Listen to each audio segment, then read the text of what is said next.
আজকে আমি পেয়েছি ছুটি অনেক দিন পরে, আর আজকে রথযাত্রা আছে, তো আমি আজকে চলে এসেছি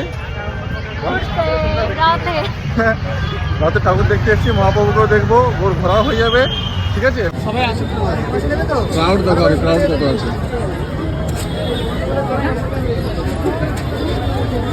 এই যে রথের গাড়ি দাঁড়িয়ে আছে, আর প্রভুকে ভেতরে বসানো হয়েছে, ভেতর দিকেও ঢুকবো এখন। একটু দড়ি টানবো, আমার খুব ইচ্ছা ছিল দড়ি টানবো, একটু লেট হয়ে গেলো যেহেতু বাড়িতে পুজো ছিল।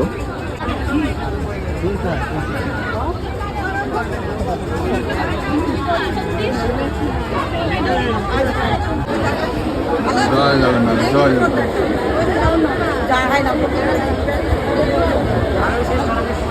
প্রত্যেকবারই আসি, ঠিক আছে, এখানে এসে যে ভেজ বিরিয়ানি আছে না প্রত্যেকবারই খাই, এবারও খাচ্ছি। ভেজ বিরিয়ানিটা খুব ভালো লাগে খেতে। টেস্ট হয়, খাইও ভালো বেশ, তাই না? দেখো বিয়ে হয়ে গেলে মানুষ এইগুলোই করে। হ্যাঁ, বিয়ের আগে অন্যরকম ছিল।